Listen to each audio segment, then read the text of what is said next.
really wish they'd let us go ahead of the student speakers. What am I going to say? Excellent job.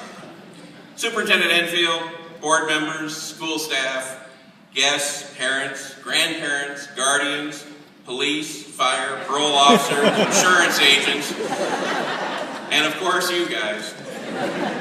Welcome, and thank you very much for allowing me to have a few minutes of your event. I'm especially appreciative of the class of 2016.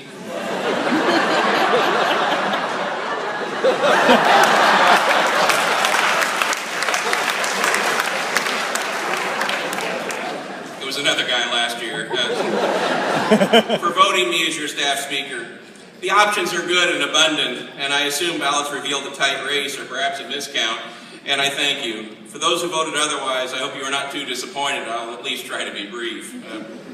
It is a rare commencement speech that rises above the energy of the graduates. These milestones have a familiar itinerary, with graduation speakers likely the least important of those benchmarks. I fully understand this speech is just a waylay en route to a dinner party. The few rising above cliches about turning a page in chapters of lives are forgotten as commencement speeches. It will perhaps surprise you that Winston Churchill's famous Iron Curtain speech was offered to the students of Westminster College in 1946, and the Marshall Plan was announced by George Marshall to the graduates of Harvard in 1947. Talk about turning a page in the next chapter of lives. Those were a couple of guys who understood a new chapter. I will not speak of new chapters. It seems a little redundant at this point. You are seated on a stage wearing a bizarre costume with a lot of people taking your picture. If you've not yet figured out change is afoot, there's not much I'm going to say now that's going to clear up that fog. Lacking the talent of Churchill or Marshall, no announcement of sweeping world event and crisp, inspiring language will be made. Instead, these are just a few thoughts that bounced off the corners of my mind after Nuka Nurzanov told me I would be the staff speaker this year.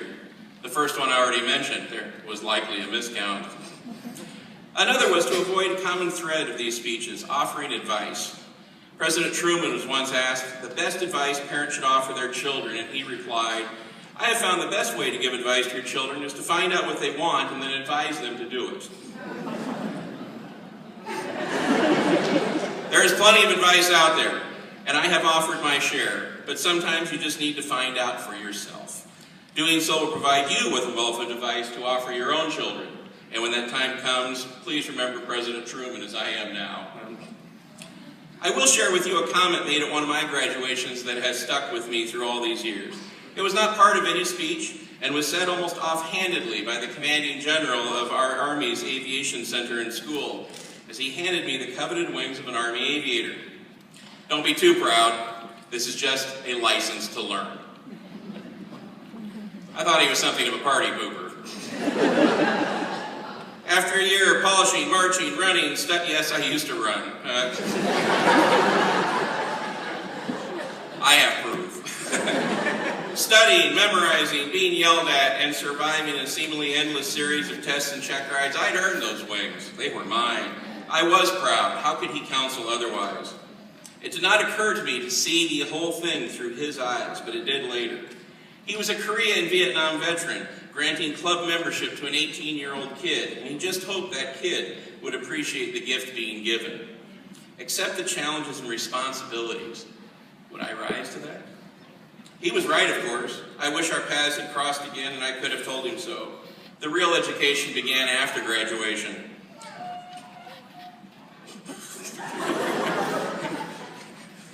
There were some things they ran out of time for in school, but were covered in great, if brief, detail in the graduate program.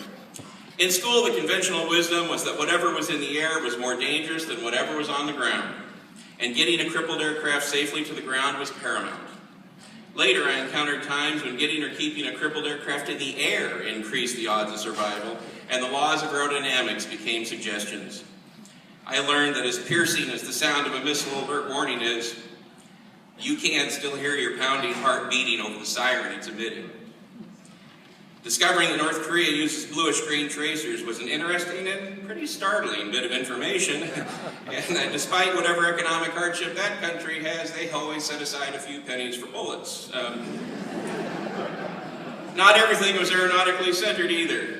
The graduate program offered elective classes in world diplomacy, history, geography, creative cuisine, even animal horticulture.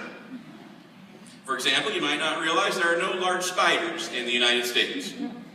They do have them in Haiti, where they are large enough to require license plates, and they can and do limp away after the ingestion of a 9mm bullet. For all the things I learned after the diploma, most prized was a healthy respect for the democracy of aviation. An aircraft has no interest in the operator's race, gender, age, sexual or religious preference, or dietary concerns. It does not care how big or small you are, how fast you can run, or whether you are good looking. It only cares if you operate it correctly. Aircraft are surprisingly receptive to creativity and will offer some warning and protection to those who pay attention. Indeed, it may sacrifice itself so you might live. To those whose concentration drifts, consequences are sometimes swift and brutal. Those are really not bad standards to conduct your life and help me understand that talent comes from everywhere and everyone has something to offer. Measuring people by their ability and content of their character, as Dr. Martin Luther King eloquently put it, is accomplished automatically aloft.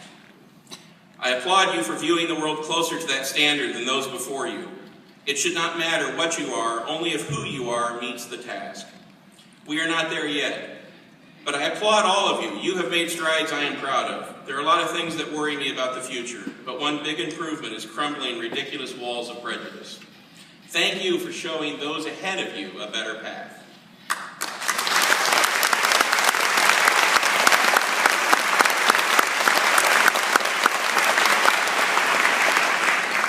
Many other thoughts ricocheted through my mind while thinking of this speech. I wondered whom to call to get my gutters cleaned. No. How long will it be until the next pair of shoes shows up in my wife's closet? I found out earlier today, it was today, if my friend in Alaska will have a job all summer and if the country will commit political suicide this fall. Really doesn't matter what side of the aisle you're on. Should one of my students be on the news surrounded by a SWAT team, I wondered if they would spare mentioning my name to the media or at least mispronounce it. I hope that writing will not be confined to 140 characters, and you will always love someone more than anything requiring electricity.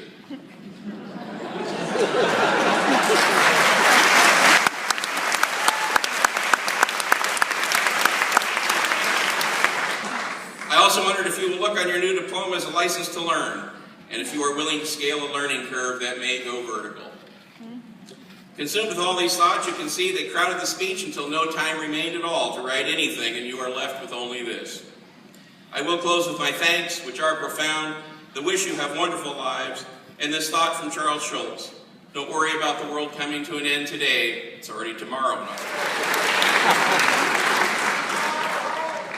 Catherine Elaine Brunson. Amber Lee Jarvie. Hannah Riley. Ashley Stenghali.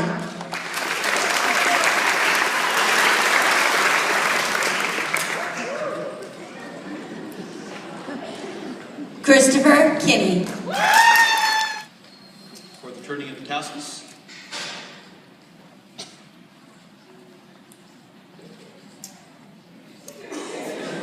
I guess it's a Coley turning of the tassels, so I guess it's on the command already set, turning the tassels. Is that how the drill will go?